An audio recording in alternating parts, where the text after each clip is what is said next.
Essentially, you know what it is time, y'all, for. So, welcome back to the very first episode of the Glitz Micro World series, your personal doorway into the universe you've been talking and walking on all over about without actually realizing that you're on it. Today, before we dive into any official chapter, I want to give you the broad cosmic overview. What is micropaleontology and why does it actually matter? Micropaleontology is essentially Earth's memory written in microscopic ink. We're talking fossils smaller than a millimeter, foraminifera, radiolaria, diatoms, pollens, and spores. Tiny remnants that survived millions of years just to tell us exactly how oceans shifted, climates oscillated, and ecosystem lives and died. These organisms evolve fast, travel globally, and pile up in huge numbers, which means they give us incredibly detailed timelines of our planet's history. It's like reading the diary of Earth, but every page is actually just a grain of sediments. Before we zoom into specific groups of techniques, this series needs to ground you in what microfossils actually are. Microfossils come in four main material types. Calcareous, I think that's how you say it, calcareous, I don't know, like forams and coccoliths. Siliceous, like diatoms and radiolarians. Phosphatic, like ancient condon elements. Organic walled, like pollen, spores, dionysus. What they're made dictates how they survive, where they're found, and what they can tell us about the ancient world. Some are whole organisms, others are little life parts or chemical traces. Each type records a different angle of Earth's past, from ocean acidity to ancient forests, and each type demands a different type of method to study them. Every microfossil starts as something living in a specific ecological niche. Planktonic species, the ones free floating in the water column, record sea surface temperatures, nutrient availability, and circulation. Benthic species, the ones sitting on the seafloor, capture bottom water oxygen, oxygen matter flux, and sediment type. These organisms aren't just floating specks, they are environmental sensors with biological precision.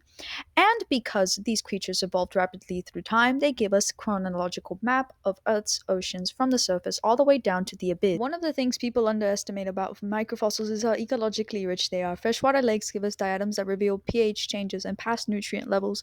Plants release pollen and spores seasonally, marking vegetation shifts throughout thousands of years. Diatoms bloom explosively in nutrient-rich water. Colliconophores continuously shed their tiny plates. Every microfossil group has its own rhythm and its own production cycle, its own environmental references as well. And by studying which organisms appeared where and in what numbers, we can reconstruct ancient ecosystems with insane detail. But listen closely, now this part is essential. Microfossils don't just fall to the seafloor and magically become fossils. They take a complicated journey through what we call taphonomy, everything that happens from death to burial. Some microfossils sink alone, others get packaged into marine snow or fecal pellets. Yes, poop is an important transportation method in the ocean, apparently. Currents, storms, turbidity, flows can carry them miles from where they lived. Along the way, fragile ones dissolve, while robust ones accumulate. Then burial introduces a whole new battlefield of chemical attacks. Carbonate dissolves in low pH, silica recrystallizes into chert, organic walls decay unless oxygen is low. Understanding this journey helps scientists separate real environmental signals from the actual noise. Microfossils are everywhere where sediments are deposited, from deep oceans to river deltas to lakes and dry land. In deep marine environments, radiolarians and forams take entire oozes. On continental shelves, you get diverse benthic communities, each turned and tuned into depth, solidity, oxygen, and currents. Lakes give us diatoms and I can't pronounce that, chrysophytes. Excuse me for that. Terrestrial sediments preserve pollen and spores that reconstruct ancient forests and climate cycles. Because each environment has its own microfossil community, scientists can map ancient shorelines, track sea level changes, and interpret the positional environments which pinpoint accuracy.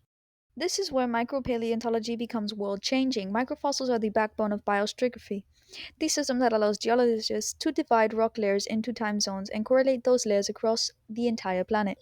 They also serve as a chemical archive with stable isotopes in forum shells, record past temperatures, ice volumes, even carbon cycles in ocean chemistry. In petroleum geology, micropaleontologists literally tell drilling teams whether they're in the right layer or not.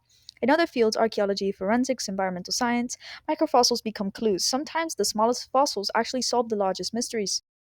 And finally, before we end this intro episode, here's what's coming in the rest of the series aligned with the textbook that I made.